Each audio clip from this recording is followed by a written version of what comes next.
Sanjay Gupta, Executive Director, International Business,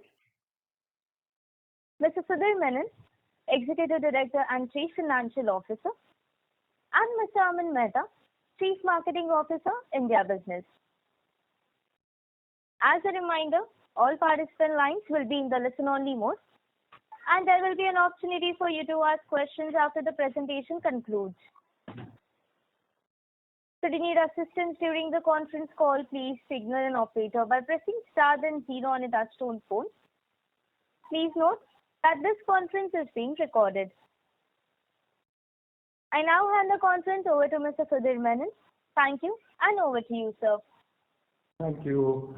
And hi, good evening everyone, and welcome to Torrent Q1 FY22 earnings call.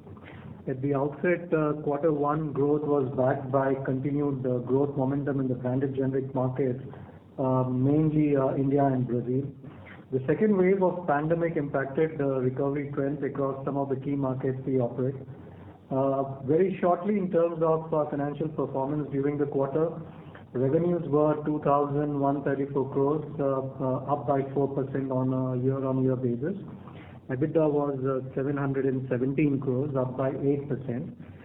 Profit before tax was at 484 crores, up by 20%.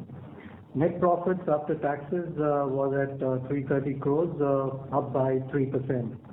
The company will now start utilizing the MAT credit, which is grouped under deferred tax, as the normal tax will become applicable from this year, before the company gets into the new tax regime of 25%. The tax cash outflow will continue to be 17% for standalone India. I shall now request Aman to provide insights on the India business performance. Thanks, Sudhir. India business revenues at 1093 crores grew by 18% on a year-on-year basis. Growth was driven by strong momentum in top brands across all therapies and was complemented by new launches. As per the AIOCD data set, Torrent's Q1 growth was at 24% versus the market growth of 37%. The market growth includes high contribution from COVID treatments and a low base from last year. We have launched baricitinib during this quarter and are conducting clinical trials for molnupiravir. Both of these are licensed products for COVID, and we continue to look for more partnership opportunities to widen the portfolio. Torrent has launched its trade generics division during the quarter with a complementary portfolio to the RX business. PCPM for the RX business for the quarter was 10 lakhs with an MR strength of 3,600. Torrent continues to focus on brand building and specialty approach and has 16 brands in the top 500 of the IPM, with 11 brands more than 100 crore sales. I'll now hand over to Mr. Sanjay Gupta to take us through the international business. Thanks, Aman. Speaking first about Brazil, which is our second largest branded generic market outside India. Brazil Q1 sales were at 108 million, up by 14%. Growth was aided by strong performance in our generic segment, which now accounts for about 7.5% of our top line.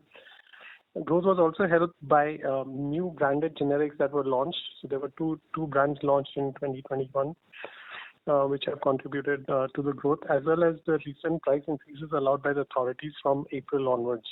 So as per IMS, Q1 FY22 covered market growth was at 11.6%, while Torrent growth was at 9.4%.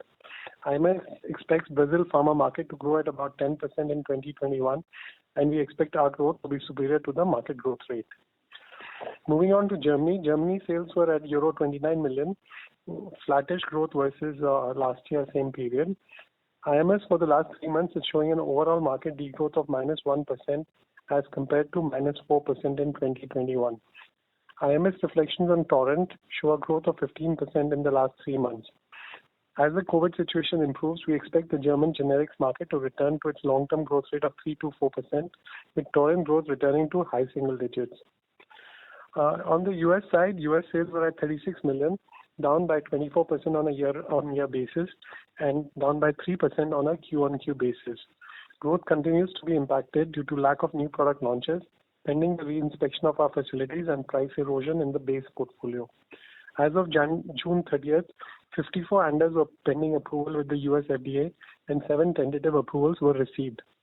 I would like to conclude by stating that the branded generic markets led by India and Brazil continue to drive growth backed by our top brands and performance of new launches. We will continue to focus on returning our German and US business back to growth and to further deepen our presence in all our core markets. Operator, we can open the call to questions, please. Thank you very much.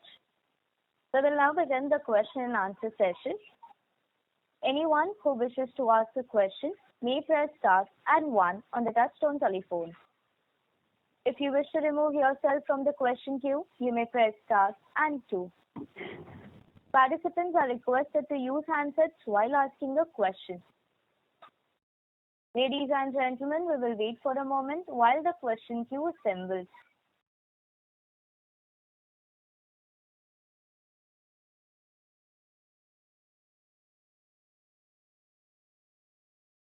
The first question is from the line of Sriram Rathi from ICICI Securities. Please go ahead. Yes, thanks for the opportunity. Firstly, on India business, if you can break it up into the price growth and volume growth, and also some idea on how the chronic and acute divisions are performed. Sure. So AIOCD data shows Torrent's growth at 24%. Out of that, 14% was volume, 6% was price, and 4% was new products. And on a broad basis, I think subchronic and acute definitely had much higher growth. Firstly, because of the new low base last year, and also there was a significantly higher demand from COVID prescriptions during the quarter. Okay, got it. So 6% is the price growth, which is, and yeah. And secondly, so this is on the other expenses part. This quarter we have seen that it is lower even YOY also, even if we exclude the R&D. So what exactly has driven that? Is it because of the lockdown in the first 2 months of this quarter? And how should we look at this number going forward? Because I think from the last 4-5 quarters now, more or less it is in the range of 350 to 370 crores. Marketing expenses were certainly, I would say, because of the second wave this time, were lower than what we had planned. But I don't think there should be too much of an increase from here at the current rate. So this should be a pretty representative number in terms of marketing spends for the year. Sudhir, if you'd like to add anything. No, perfect. Yeah.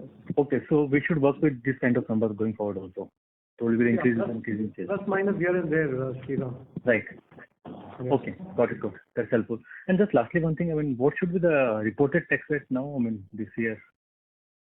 So, Sriram, just to give a background, the government had come out with a new tax regime, right? About 25% for all the companies. Yeah. And what it said in that course is that, no exemptions would be available and 25% would be the tax rate for everyone. Okay. And the government also gave an option to people that the people who had MAG credits in their books, they can still continue in the old regime so that they can utilize the MAG credit. And once that is done, they can transit into the new tax regime. So for us, it started now. So the cash tax would continue to remain at 17%. And the MAG credit utilization will start for the balance. Okay.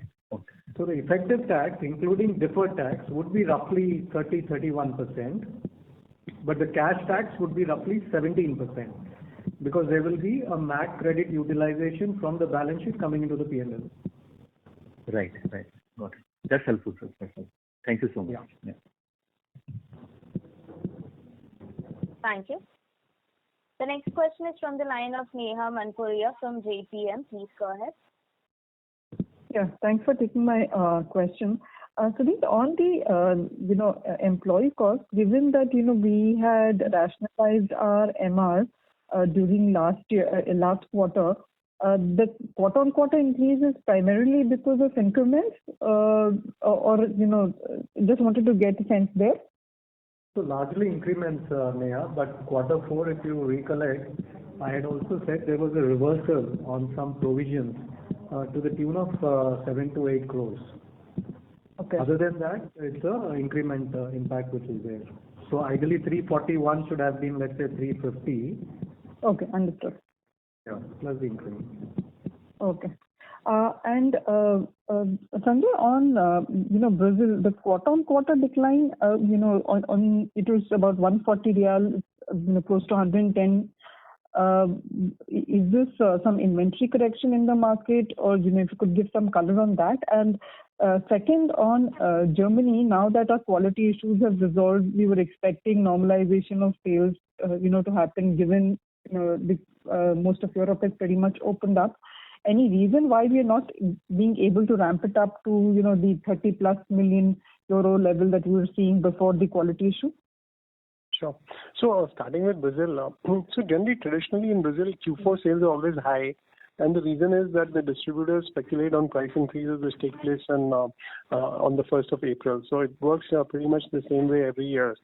So there is usually on Q1Q a precipitous drop in Q1 versus Q4, which is normal.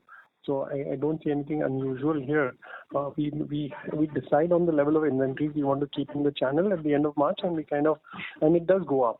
And then by the end of June, it comes back to a normal level. So Neha, the appropriate comparison would be year on year, not quarter on quarter for Brazil, because of this phenomena. For Germany, there are a few things here. I would have liked to see a higher level of sales. So what is holding us back from that 30 plus level? Firstly, it is the overall market. Last 3 months, we've seen the market go down by -1% again.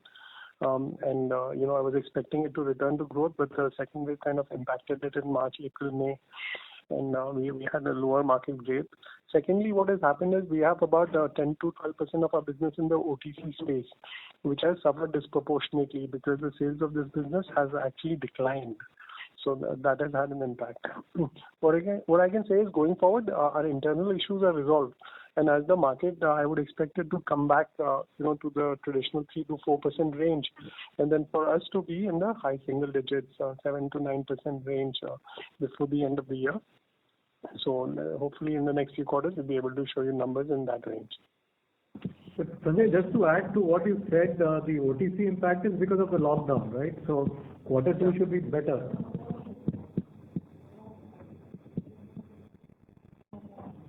Sanjay? Yeah. Yeah. Absolutely. Okay, understood. Thank you so much. Thank you. The next question is from the line of Angelo Bell, an individual investor. Please go ahead.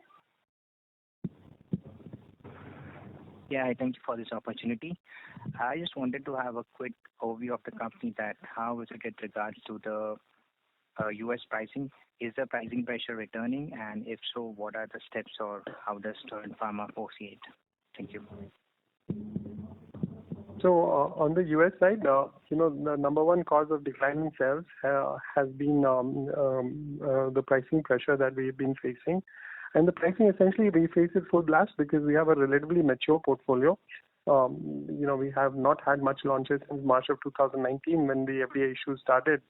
So on the mature portfolio, how it works is that there are new competitors that emerge every few months, and then they make competitive bids to your customers, and there's a pricing impact. So I would say that for Torrent, we've been seeing high single-digit pricing impact across our portfolio on an annualized basis.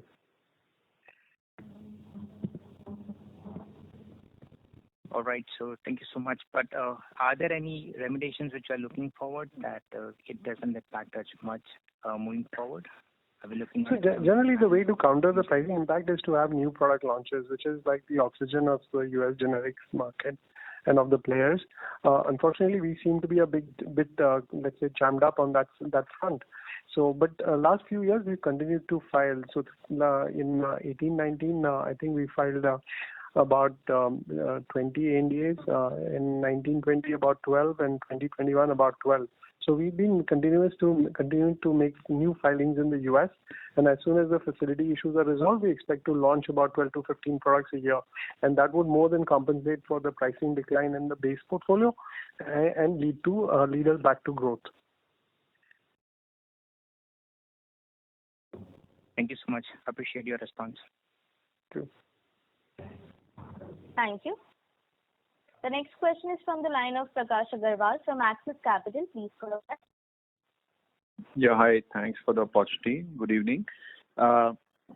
Just missed on the opening remarks on the India outlook as well as gross margin and EBITDA margin outlook. I mean, while India growth is very strong, but gross margins are tad lower.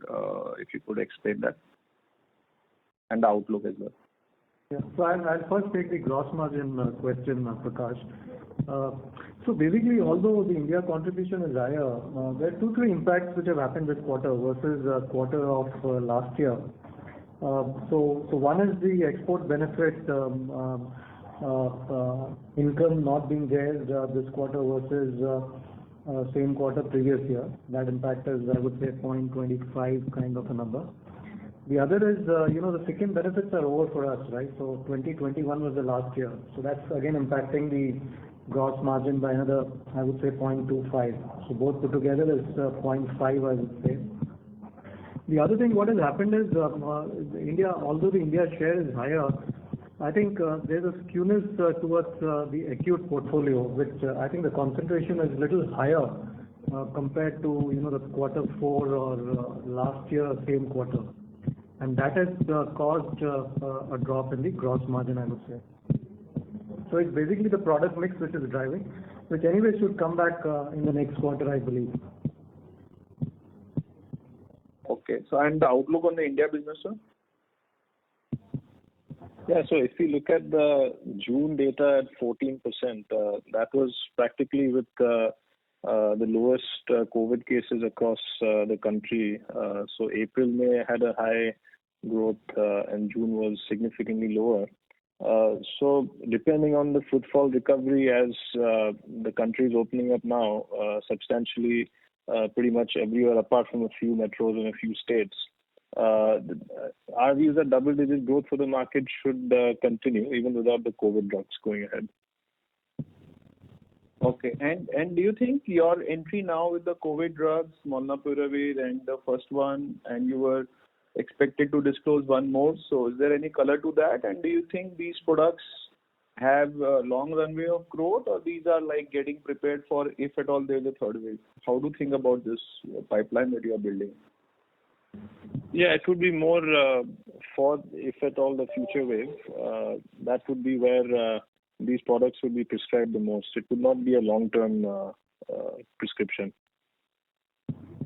Okay. And for the long term, in terms of new introductions after DAPA, are there any new introductions around nutrition or preventive health care or any other segment which will drive future growth? CNS, we've had a few launches. One from last quarter has done well so far, Brivaracetam. So that market is picking up quite well. We've also launched a Perampanel, which is another anti-epileptic. So CNS has seen a good traction, I would say, of new launches. Apart from that, Baricitinib was already launched this quarter as well. So I think this Q1 we had about 4 new products. We're looking at a few nutritional extensions in the coming quarters as well. And then the next wave of launches will be after the patent expirations next year. Large launches, I would say. Okay, understood. And on exports, I see that, Brazil currency after long has reversed. We are still near industry growth. So when do we start seeing the higher growth in Brazil, given we just mentioned that 10% industry growth and we expect to outperform that? Plus there will be the currency tailwind which should start, or that is unlikely? So the currency tailwind is, from what we have seen of the economic forecast done by various banks, etc., it seems to be unlikely. So the country seems to be fairly stable this year. They're forecasting a GDP growth of about 6%, and next year I've seen figures in the 3% range. So in terms of inflation also, things are pretty stable. So all in all, I don't expect the currency to devalue substantially. In terms of growth, I think you will see that growth will come from three or four things. One is as we had discussed that we are investing in our generics business. So we hired, last year we had 7 additional people. We'll be hiring some more people this year to push the generics business, and that has grown quite handsomely, and that will continue to grow as we launch more products. The second thing is we benefited from the price increase that took place this year on time on April the 1st. So the price increase that was authorized for, it's by category of products, but for the most competitive products, the government authorized a 10% price increase. So that will benefit us as many of our products fall into that category. And then thirdly, we have new launches which are on the calendar. So last year we launched 2 new products. One was mirtazapine and the second was bisoprolol. Mirtazapine is already showing a double-digit share in prescriptions and volume. And bisoprolol is mid-single digit, but the goal is to reach double digits soon. And then this fiscal year, we would launch about 5 products. Some of them are quite major products, and so they would help push that growth rate much above the market growth rates. That is our expectation. Okay, thank you for the detailed answer. And one question on growth expectations. So we have seen India reviving quite a bit. We have seen Brazil reviving now. Germany, you had a couple of quarters back. So when do we start seeing double-digit growth? Because US is something which is pulling down our double-digit growth, both in terms of top line and EBITDA growth. So when do we see that coming through? Well, unfortunately, Prakash, we have no position to give any guidance on the US. And the main problem there is the FDA. When do they start traveling to India? When do they inspect the plants and start approving our new products? We are from our side doing whatever we can in terms of filings and getting products from third parties, but that has a limited impact. Last year we launched only 2 new products which are both manufactured at third parties. Coming year, if the plants don't get approved, we'll have a single-digit number of launches. Prakash, I'll give you 2 data points actually, or rather 1 data point. So this quarter, the US impact on the overall growth is around 7%, right? I mean, because last year, quarter 1 was roughly 47 million, and which came down to a base of 36 in quarter 4 this year, right? And that's something which we are maintaining. So assuming, let's say, quarter 3, come quarter 3, the 7% impact should not be there, because we are maintaining the same base of 36, 37, right? Okay. And assuming you have double-digit growth across the other 3 markets, you can achieve double-digit growth. Correct. Okay, fair enough. And last question for you on cash flow generation for the quarter and any debt repaid? Yeah, we repaid around 350 crores approximately. That's as per the refinances are largely from cash flow from operations? From cash flow. Okay, perfect. Great. I'll join back. Thank you. Thank you. The next question is from the line of Shyam Srinivasan from Goldman Sachs. Please go ahead. Hi, thank you for taking my question and good evening. Just one on, in the press release it says you have launched a trade generic division during the quarter. What's the idea here? Is there any outlook that you want to share on this? Yeah, we launched the division in Q1, and so I think we would want the business to stabilize a bit first before sharing more details. But broadly speaking, it's a complementary portfolio focusing mainly on the acute segment, predominantly acute and some subchronic. There's barely any chronic share in the trade generic business. So while we would look at having organic launches in this basket, we would also look at shifting some of our prescription brands to the trade generic division at some point, where there would be a higher growth potential. These would be in molecules or segments where there is a greater consumer recall and self-medication. So as of now, I would say it's been a good start, but we would wait for maybe another quarter or 2 to comment more on the trajectory. And if we were to look at the margin profile for this, would it be very different, you think, or in a kind of an umbrella approach, it should kind of feed into the entire India business? How should we look at, and maybe the timing of why we started it now? Just curious.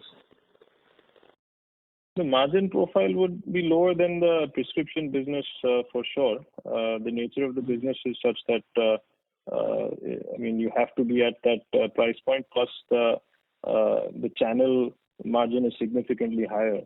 And in terms of the timing, I think this has been something that we've been discussing internally for quite a while. But because of COVID disruptions last year, it wasn't appropriate to launch. It requires a completely new supply chain, new set of distributors. So once that situation stabilized, we started working on this sometime around January, and we ended up launching it this quarter.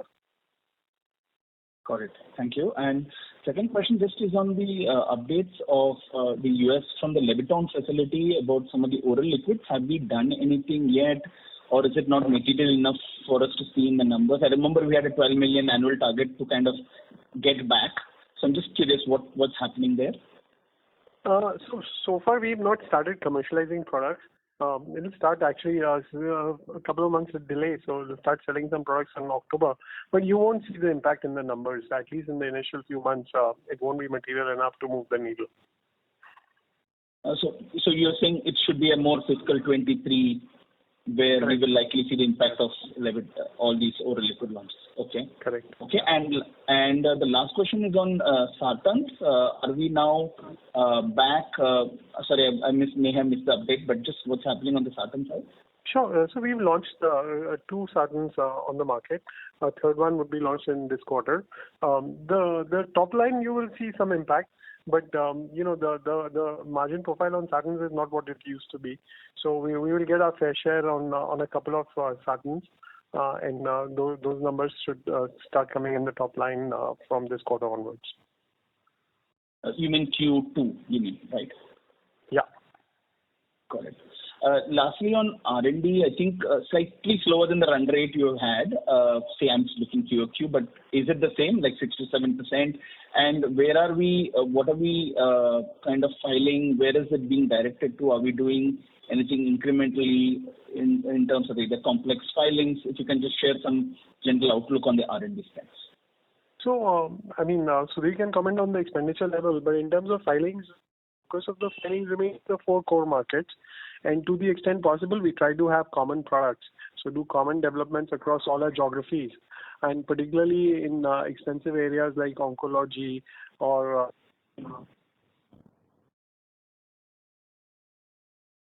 changes the risk profile of the portfolio, right? If you can leverage your R&D investments across multiple geographies.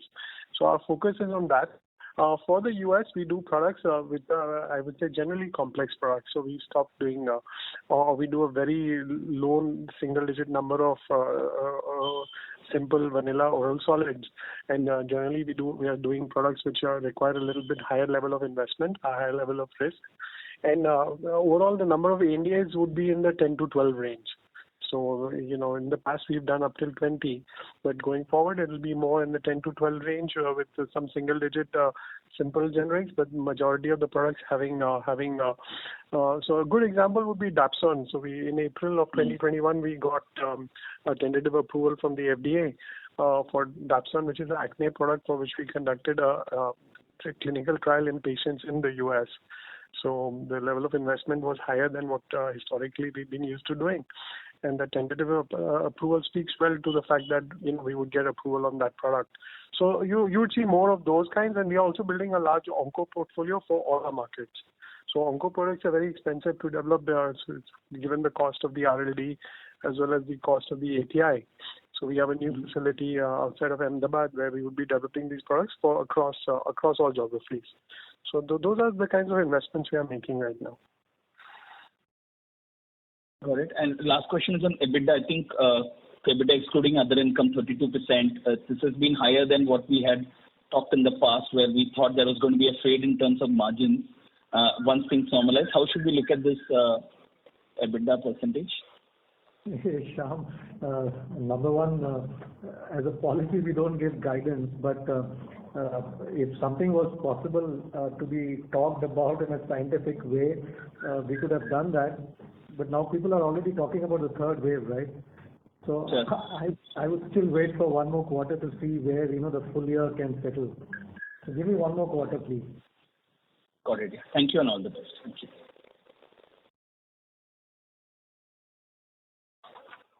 Thank you. The next question is from the line of Nitin Agarwal from JM Capital. Please go ahead. Thanks for taking my question. Aman, just coming back to the trade generic business that we initiated, it's quite in contrast to our general philosophy of high gross margin businesses. So what is the landscape prompted you or has been prompting you in the past to look at this piece of business going forward in India? No, I think earlier we had, a lot going on, I would say, over the last 5 years in terms of integration of businesses and mergers for portfolios. So I think we consciously stayed away from entering this segment. And it's also reached, I would say, a level where it can add meaningfully to our portfolio now. The size is, I would say, much greater than it was probably 5 years back. And anyway, our acute portfolio in the RX business is not very significant. So this gives us an opportunity to partake in the acute segment as well. So that's the idea, is to expand our overall market share and portfolio across TGX, trade generics plus branded generics. So this is largely going to be around the acute portfolio, acute segment, our trade generic business. Yeah. There's barely any chronic sales in this segment because substitution is not very high, or even retail recommendation for chronic products is not very high. So this is most conducive for acute and subchronic. Okay. And at what stage do you see it becoming meaningful for our overall India business? I would say probably after the first year of launch, so maybe 3-4 quarters from now. Within the near term, so right now we've launched with the first phase of the portfolio. That's about 50-60 SKUs, but that's a long way to go for us to add more products here. So anything between about 3-4% of our total India business contribution is what we can look at as a reasonable target in the near term. And then at some point later, we can see how it's progressing. But I would say that would be an immediate target to have. Got it. Thanks. And secondly, on the US business, so whenever the US business sort of starts all over again in terms of new product launches coming through, we are about $150 million run rate, give or take, right now on the business. And the dynamics in the US business, especially the oral side, have changed very meaningfully over the last 3-4 years. So realistically speaking, where do we see this business really heading to in terms of size over a period of time, which is next 2 to 4 to 5 years, based upon investment that we're making and what you see in the market? So in terms of the business, right, we are very small in the US. So essentially, I would say that our business is now doing about 35-36 million a quarter. From these levels, I don't expect further declines. I would expect it to be more or less around these numbers in the quarters ahead, and then new launches would contribute meaningfully to moving the needle upstairs. Medium term, given that it's a $50 billion market, to do $500 million in US revenue is not something which is outside the realm of possibility, and it's something that we are planning for. And then we continue to work in terms of So, after we get through this FDA barrier that we are currently stuck in, we should be able to return to growth with around 10 to 15 NDAs and new approvals and launches each year. And secondly, in the annual report, there is a fair bit of mention of our innovation R&D efforts. So these efforts are largely are targeted towards domestic launches, or there is some possibility of some meaningful launches in the export market also from that vehicle? So in the US, we're building a small portfolio of 505(b)(2)s. Currently, we have 3, and we aim to add 1 to 2 every year. So that's where we are going. So eventually, at some point in time, we will have a small promotional activity in the US. We are doing this in partnership with a company which has a lot more experience in marketing branded products in the US. So that's the approach. And for India, Aman is doing incremental innovation also. And I think there are a few products on the market. So Aman, you might like to speak about it. For the NDDS, you mean? Yeah. Yeah, that's our tapentadol nasal spray, which has been launched a few months back. And essentially, this is the first of its kind nasal spray for severe pain, where there is a post-operative pain, where there's no other alternate. So right now, it's only for use in hospitalized cases. So the market itself is not very large, but the product is, received very well so far. So we hope to capitalize on this launch. And so, the last one, Sudhir, this MAT credit utilization, over what period do we see our existing getting utilized and going back to the 25% tax rate for domestic business? Nitin, I think between 4 to 5 years. So for the next 4 to 5 years, it will be at the 30 to 31% reported tax rate. Oh yes, including the deferred tax. But as I said, cash tax is only going to be 17%. Yeah, but on a reported basis, 31% for the next 4 to 5 years. Yes. Okay. And because a bulk of our profits are all sitting out of the India subsidiary itself. Yes. Got it. Okay. Thank you. Thank you. The next question is from the line of Abdul Qadir Kudanwala from Anand Rathi. Please go ahead. Yeah, hi. Thank you for the opportunity. Just one question from my end. As what you mentioned to the earlier participant that the US business would have, would not go below this $35-36 million quarterly run rate. So currently, if you look from that point, what would be the quantum of the fixed assets which would be dedicated towards the US and which would be not generating any top line for us? And how we see the ramp up to happen once the plant gets the approval in the near term? Sudhir, you want to answer that, please? Yeah. So I think it's a difficult question because all the manufacturing facilities which we have is fungible, and the way it's planned is basically looking at the volumes over the next 3 to 5 years on a global basis.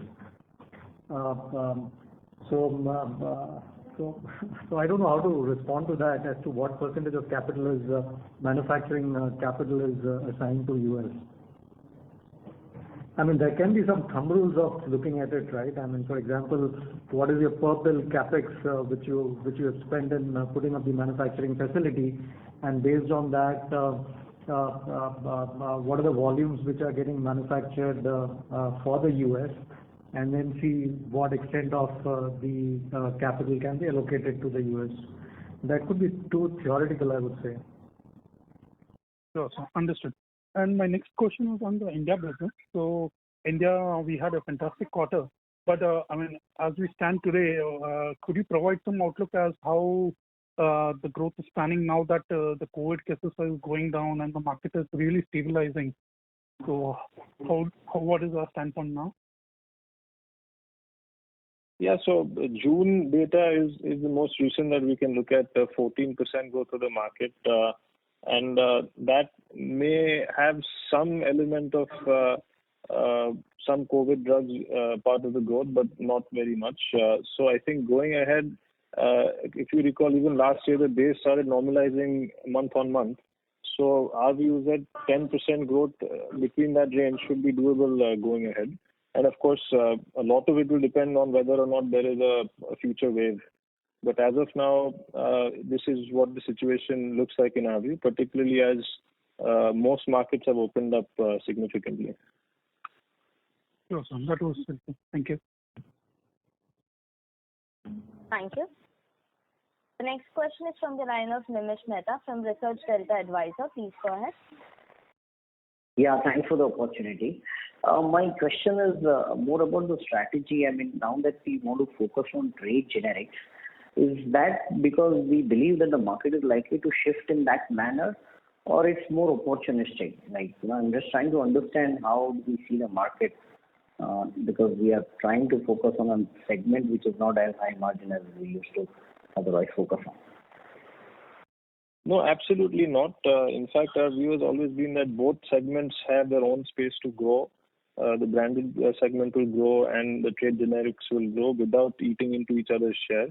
It's just a matter of us getting into rather expanding our portfolio reach for some of the acute segments which we haven't really focused on that much, and this gives us a pretty good opportunity to enter. So it's not in any way going to affect the branded segment at all for us.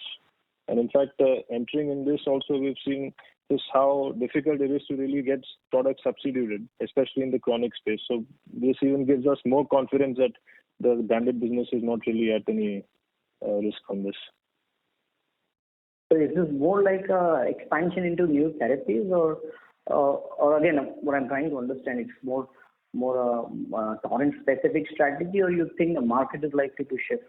This is more specific to Torrent because I think we're probably one of the last companies to enter this segment. Most of the other peers are already present in this segment. Okay, got it. And the other, actually, the reverse of that is what I understand we're likely to do in US. We're trying to focus on 505(b)(2), which is more like branded, so far. Otherwise, US is a generic market. So again, the same question: is more Torrent specific, or you think there's more opportunity in the 505(b)(2) space when it comes to US market than the normal generic space? It's a different profile of business, right? So it's good to have so it's not that you're going to place all your eggs into 5. So if we do 12 to 15 ANDAs a year, we'll do 1 to 2 505(b)(2), like moving up the learning curve. And these products generally can enjoy from 3 years of exclusivity. But the skill set required to succeed is a little different than what we do in our core generics business. So I would say it's a evolution of the company towards the branded space, but it's not as if that's the only activity that you would be focused on. It's a complementary activity. Got it. So will we be also developing a sales force for the 505(b)(2) that we might be targeting? Going for initial products, we partnered with a company that has a field force. We'll be leveraging the partner's field force. I see. Understood. Okay. Thank you very much. This is very helpful. Thank you. The next question is from the line of Bharat Sethi from Equirus. Please go ahead. Yeah, hi. Thanks for the opportunity. So just wanted to clarify on the tax part. So are we saying that the tax rate is going to be around 30-31%, and cash tax will be around 17%? Is it right understanding? That's right, yeah. And so just on the margin perspective, so given that we are seeing that our OPEX or the other expenses are going to stay at the current levels, so directionally, how do you see margins to be going forward in the ensuing quarters? Is it going to be something similar to what we have reported this quarter, or there could be some skewness towards downward or upward trend? So just from a trend perspective, I understand you can't talk about absolute margins as such. So I think that's what I answered in one of the questions earlier, saying that I would like to wait for one more quarter before I start looking at it directionally, how the margin would settle for this year. Right. But in any case, if let's say there is no COVID wave, or hypothetically, if we put it both the ways, if you could give that way. So if there was no COVID, the margin could improve by 1% every year. Sure. That's helpful, sir. Thanks a lot. Thank you. The next question is from the line of Anubhav Agarwal from Credit Suisse. Please go ahead. Yeah, hi. Good evening. Just one clarity on this trade generic initiative. What kind of, can you just talk about what kind of investment this would require roughly? I'm not looking for the exact number, but if you can just walk me through. And the reason I'm asking this question in context that there is always an overhang on this segment because the channel margins are so high, and the government can clamp down on the margins at any point of time. So that's the context I'm asking, that what resources are you devoting when you're starting this business? And have you taken a call that such a clamp down from government is not going to come in, and that's why now is the right time to start this? So the initial investment while entering this business, so there are two ways one can enter. One is by having a large field force attending to retailers, ensuring distribution. And the second is just going to the distributors who then manage the last mile delivery. So that's what we have gone for right now. So we don't really have a large field force to begin with. We've got about 20, 25 reps across India who are responsible for this business. So if the business reaches a size large enough to handle a larger field force at some point, that's when probably there could be some synergy benefit of having our own field force so that the distribution margin can be cut down.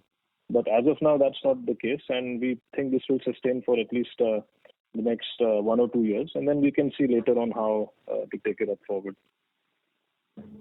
And the products, are you manufacturing it, or these are mostly contract manufactured products? I would think mostly contract manufactured. Okay, sure. Thank you. Thank you. Ladies and gentlemen, to ask a question, please press star and 1 now.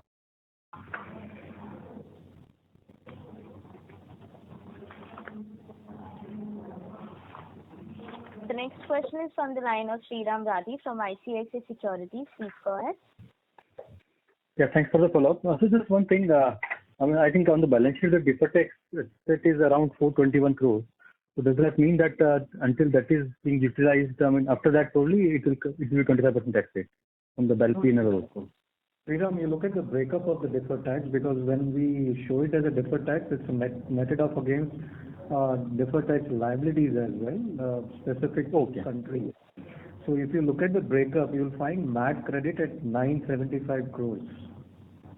Okay, got it. Which needs to be utilized, yeah. Okay, got it. Thank you. Thank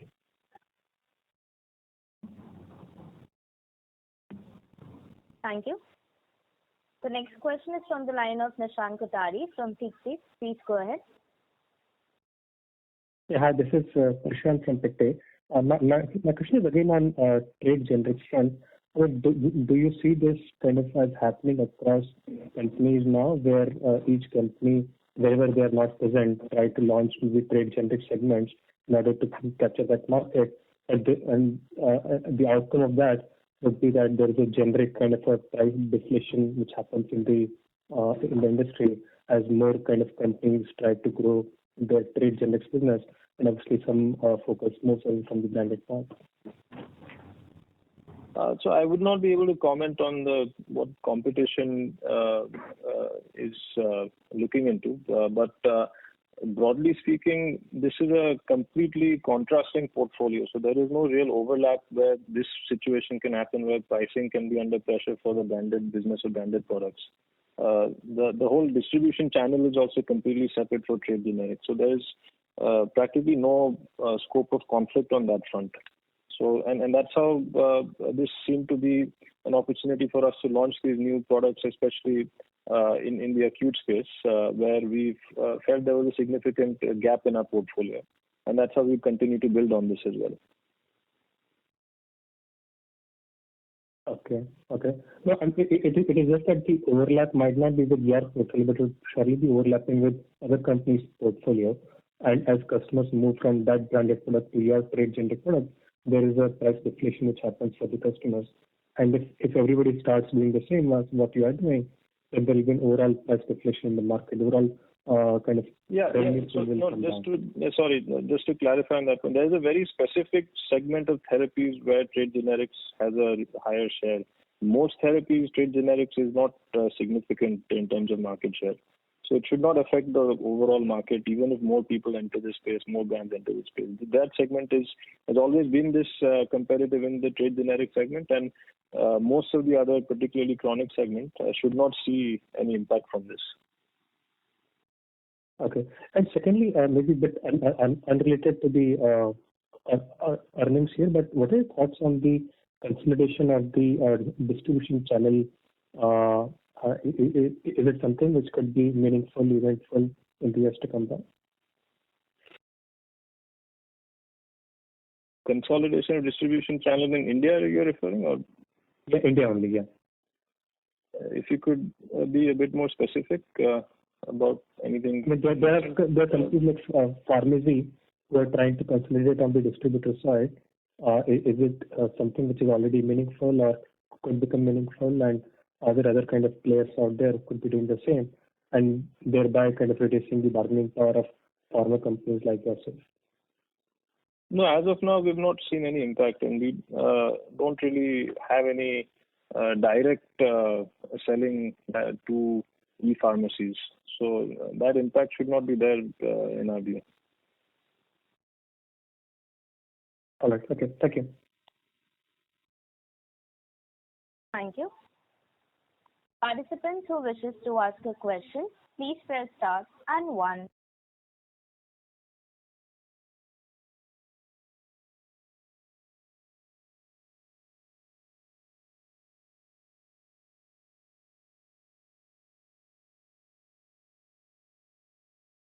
As there are no further questions from the participants, I would now like to hand the conference over to Mr. Sanjay Gupta for closing comments. Yeah, I think we can conclude the call here. Thank you for participating, and we remain available to answer any further questions. Thank you and good night. Bye-bye. Thank you. On behalf of Torrent Pharma Limited, that concludes this conference. Thank you for joining us, and you may now disconnect your lines.